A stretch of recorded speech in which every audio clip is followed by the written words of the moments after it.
Hi there, it's John from itsmorethanjustgaming.com here, and today I'm going to be doing another unboxing for you. I've been buying some Star Wars Armada again, and today it's going to be the Imperial Interdictor Cruiser. Because I've had a look at some of my previous videos and the cards are not especially clear on screen, because the way I've been filming these things, I'm going to try and put the cards. I'm going to scan the cards in. I've already actually done it. I've been through the box already because I don't think the purpose of an unboxing is to see my surprise as I open things up.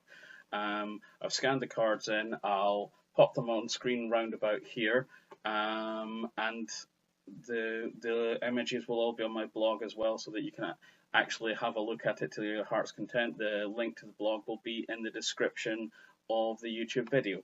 So without any further ado, let's have a little bit of an unboxing of the Interdictor Cruiser. The Interdictor Cruiser is an Imperial starship. That gets some airtime in the TV show Rebels, although its first appearance was way back in the 90s in Heir to the Empire, I think was its first appearance, where it pulled Luke Skywalker's X-Wing out of hyperspace in order that Grand Admiral Thrawn could actually trap him. Luke obviously got away. Thrawn wasn't too pleased. Someone died. But yeah, they're quite cool little ships. They are the Empire's tools for stopping Rebel ships from escaping, because Rebels are supremely mobile, given that all of their fighters, as well as their capital ships, have hyperdrives, whereas Imperial ships tend only to have capital ship hyperdrives. I mean, you do get things like the TIE Defender, which has a hyperdrive, and in the extended universe, the Scimitar Assault Bomber, I think, had a hyperdrive, and obviously your Lambda shuttles and whatnot. So let's go through what we've got in here. Like I say, I had a peek earlier, so I know roughly what's coming, but I didn't memorize it because what would be the point? So let's actually take the cruiser out of its box first.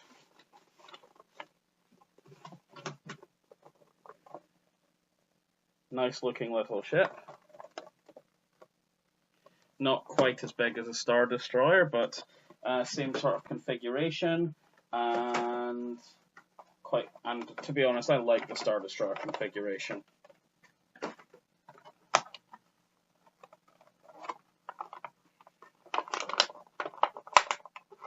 Got a fairly solid little miniature here. I call it a miniature. It hardly qualifies as a miniature given it is as big as this. Yes, I am just making videos of me playing with Star Wars toys. I apologize for nothing. Okay, so yeah, you've got the triangular configuration, a much smaller bridge, 4 bulbous protrusions on the hull, 4 spheres, I suppose, because that's what they actually are. They're the gravity well projectors that create mass shadows that pull ships out of hyperspace. I will make that up on video just shortly. We've got the whole sort of like little bag full of command dials and the stand and whatnot. Again, I'll do that on video as well. Yep, just moving the camera away because I need more room to flitter around in front of me. So you get the standard Fantasy Flight bag of stuff with a little interdictor leaflet that tells you all the stuff you get in here.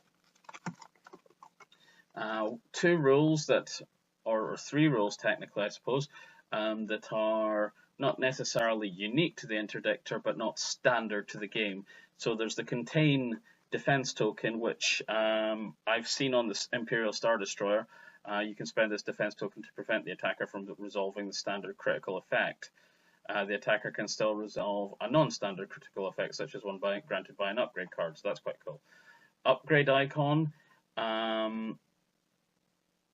it's the experimental retrofit. I can't remember any other Imperial ships, or indeed any ships that I have that have the experimental retrofit, because Imperial warships tend to just be slow, heavy, and fairly standard loadout. The Interdictor's quite sciencey, in the sense that it is more advanced technologically with the Gravwell tokens. And you get Grav tokens, Gravwell token and Grav shift tokens. Some of the upgrades will allow you to place grav wells and grav shifts on the map. We'll come to that just shortly. So let's have a look at the cards. You've got the standard Fantasy Flight dials and tokens, and there's the grav well and the grav shifts here. Everything else is fairly standard. You've got your engineering, concentrate fire, maneuver, squadron, you've got your shield dial, you've got your, what are these? Those are your shield dials. That's this big one. You've got your maneuver dial. On the other side, you've got your shield dials. So again, fairly standard. On the other piece of card, you have the defense tokens, label tokens, and you've got the actual firing arcs of the interdictor itself. Like I say, I'll pop up an image on screen with the firing arcs just shortly, because I've linked them up to the various cards. Reasonably good firing arcs, reasonable firepower. Not necessarily going to win in a straight fight with a Mon-Cal cruiser, but it'll be able to hold its own against likes of a frigate or a corvette, whilst you wait for your Star Destroyer to come in and blow them to pieces. You get two different types of interdictor cruiser card, the combat refit and the suppression refit. The combat refit is 93 points, it has more firepower, although has only one experimental technology upgrade. It has a very formidable 9 hull points, which is really cool, and a fair amount of shields. This thing can take a fair walloping before it actually goes down, so it can probably keep pace with an Imperial Star Destroyer or a Victory Star Destroyer without needing too much help, unless every Rebel capital ship targets it. But if they do that, then that means they're open up to assault by Devastator or whatever else you've got along in your fleet. You've got 2 command points, which means you have to plan 2 turns ahead unless you've got officers or crew upgrades that say you can change your orders. 2 squadrons, so it's not a carrier and it's not a main ship of the line, so 2 squadrons activating with it is still pretty cool. And 5 engineering points, that's really awesome. So if you activate engineering, you can do a fair amount of repairing pretty quickly. So that's cool. And so that was the combat refit. The suppression refit, it's got the 9 hull points, the 5 engineering, 2 squadron, 2 command. It's got less anti-squadron, it's got 1 fewer anti-squadron dice. The combat refit has 1 black and 1 blue, and the suppression just has 1 blue. The suppression has basically the same fire power with actually just marginally more blue dice than reds. Again, you can see that on screen just now. But where the suppression refit comes into its own is it has 2 of the experimental technology upgrades. So you basically, that's when you're putting the interdictor into the game as a support ship to mess with the rebels. So let's have a look at the sort of upgrade cards you get. Okay, so you get a 23-point Admiral Constantine. At the start of each status phase for each enemy ship at distance 1 to 5 of at least 2 friendly, medium, or large ships, you may increase or decrease the ship's enemy speed by 1 to a minimum speed of 1. So that's not bad if you're wanting to make the rebels overshoot or something like that, or actually pin them down. So that's quite cool, and actually, to be fair, by about turn 1, if you're on a small playing area, you're probably going to be in range anyway of several medium to large ships, so that's fine. Then that's your Admiral. You have a number of officer upgrades. You've got a 2-point Admiral Titus. At the start of the first round, you may change one enemy ship's speed by 1. Okay. Possibly useful. I'm not sure I'm skilled enough at the game to be able to make a judgment call of when I would use that. I realize in the first turn the rebels get to go first, and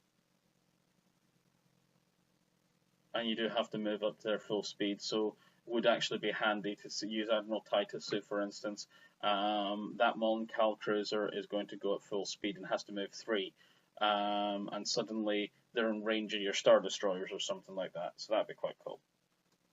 But I think I need to play the game a few more times to be able to use that one effectively. Comandante Resco. When another friendly ship at distance 1 to 3 reveals a command, you may exhaust this card to gain 1 command token of the same type. That's useful. That's really useful, in fact, actually. You put him on your command ship, for instance, and just have your lots and lots of ships nearby, and you'd have a stack of command tokens. Oh look, suddenly we need to concentrate fire. Yeah.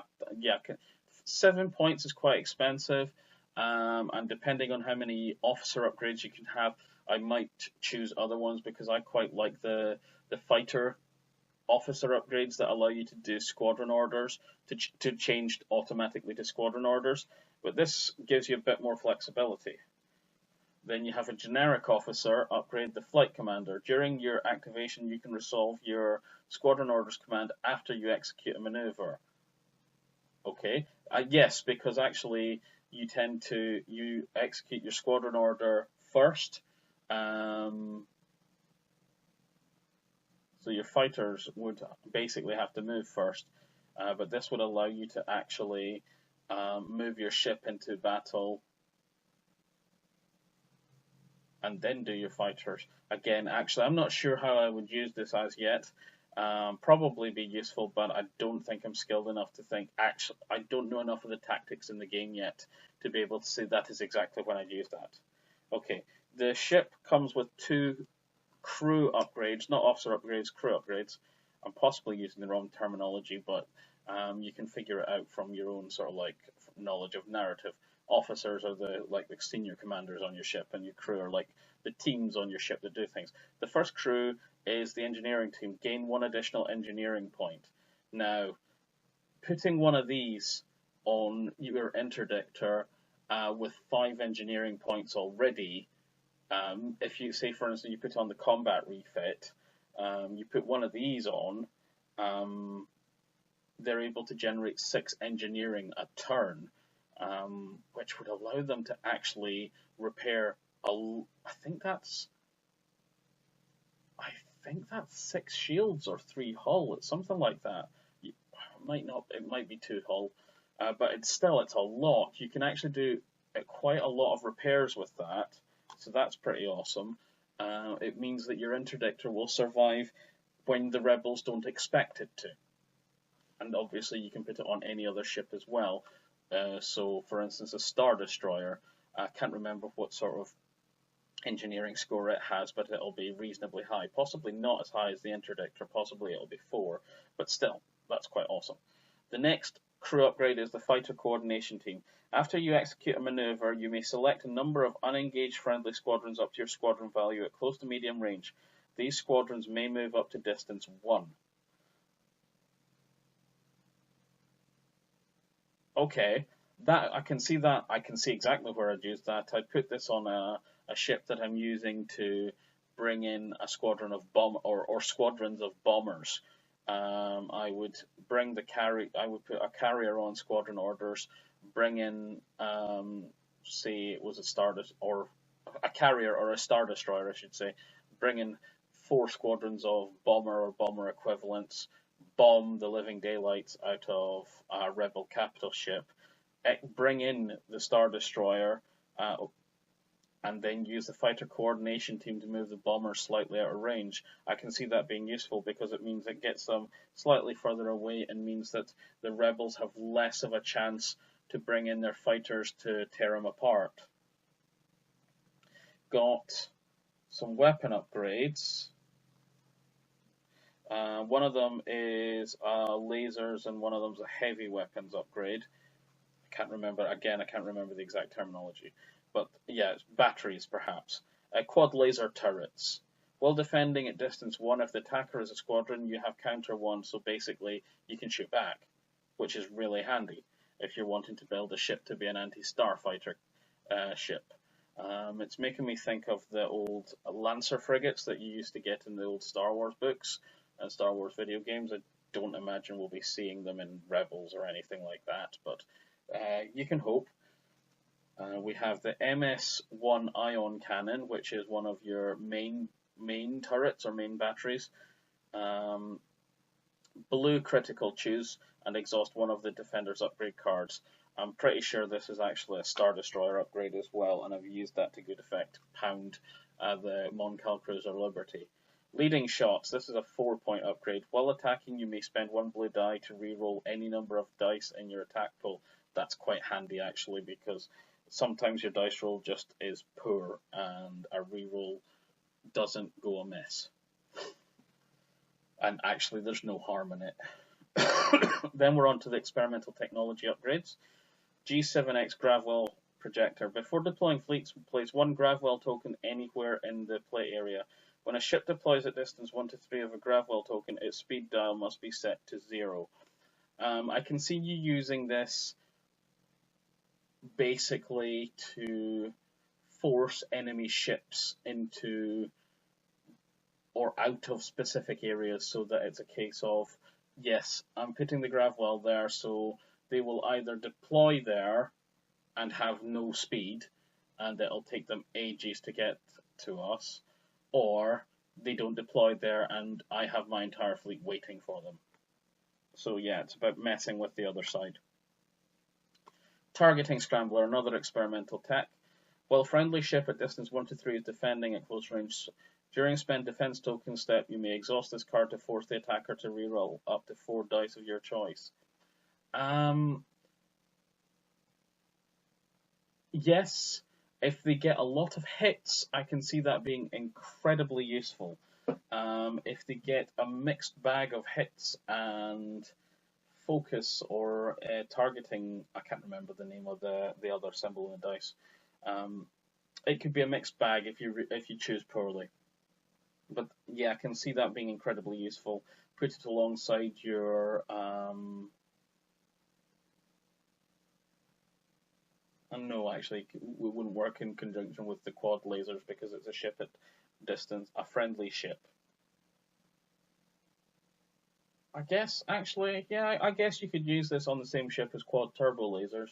So, when rebel squadrons come in and start pounding at you, you've got your counter and you've got your targeting scrambler, so actually their torpedo run on your ship isn't quite as effective as they thought it was. Yeah, that'd be quite fun. I'm looking at this and thinking this interdictor is just going to be an anti-starfighter cruiser. That's what I'm looking at this point. Before deploying fleets, the Gravshift Reroute Experimental Tech 2-point upgrade. Before deploying fleets, place 1 Gravshift token anywhere in the play area. After deploying fleets, you may move each obstacle at distance 1 to 3 of that token to within distance 2 of that obstacle's current location. Obstacles cannot overlap tokens, obstacles, or ships. Okay, so that's about creating not so much a minefield, but a hazard or an area of obstacles that then becomes very, very difficult to maneuver in. So rebels would be forced to, if you were wanting to use that as a sort of like a fire base and you had lots and lots of fighters, they'd have to send their fighters to maneuver through it, and possibly your fighters and your ships would be able to pound them before their capital ships get to you. Yeah, I can see possible strategies for that. The last of the experimental technology upgrades is the G8 Experimental Projector. Before an enemy ship at distance 1 to 5 resolves the determined course step, you may exhaust this card to temporarily reduce its speed by 1 to a minimum of speed 0 until the end of the maneuver. Okay, that's quite nice. It's 8 points, it's quite expensive.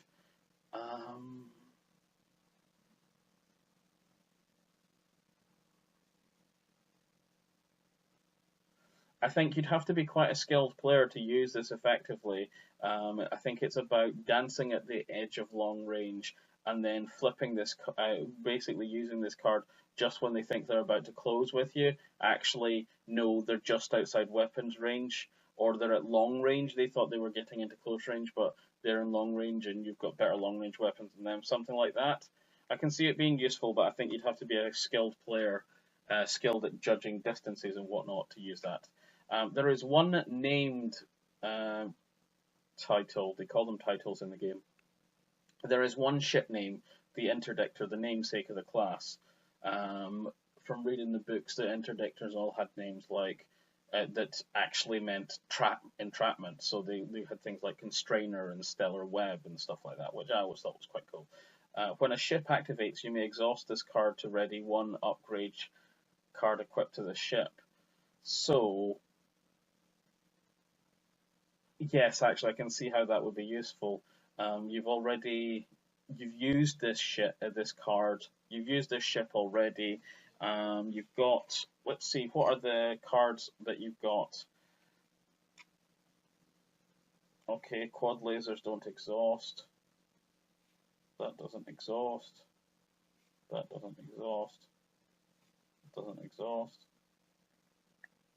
Okay, so you could, for instance, if you'd already used the targeting scrambler this turn, and your interdictor getting hammered again, oh look, I'll just exhaust the interdictor card, targeting scrambler's back online, and I've got a reasonable chance of making them miss. Okay, so actually let's put the ship together. So that means playing around with tokens.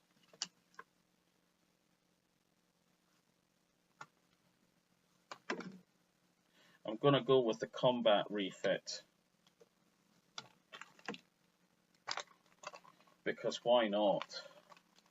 At my skill level in the game, I think the combat refit is actually better. I'm actually going to stop recording and build it off camera. Excuse me, because you don't need to see me putting it all together. But I will start the recording again once it's built up for you. See you in a minute. Okay, and I'm back. And here we have a fully assembled interdictor cruiser. Fully assembled, perhaps overstating it. The base was all I needed to put together, since the ships come fully built, which is one of the things I love about them, because I'm not a miniature gamer or a war gamer who loves spending hours putting things together and then painting them. Some people do love doing that, and I get that. It's creative, it is fun up to a point, but actually I just want to take the stuff out of the box and play the game. So minimal assembly required. This is cool. I'm looking forward to putting it alongside my Star Destroyers, of which I currently have 3.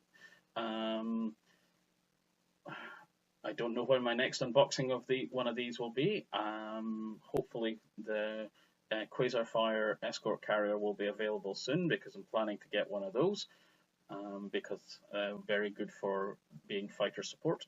Anyway, this is the Imperial Interdictor cruiser. If you want to have a little bit more of a look at the images of the cards, if you just click on the link in the description to my blog, which will have a little bit more narrative around this video. It will have screenshots of all the cards, and actually there's a fair amount of other gaming stuff on my blog. It's more than just gaming.com anyway, so there might be something there that you like. If you don't end up going there, no problem. If you enjoyed the video, please like, subscribe, and share it with your Star Wars friends, or just your geeky friends who you actually might want to get them into Star Wars. Thanks for watching. See you next time. Goodbye.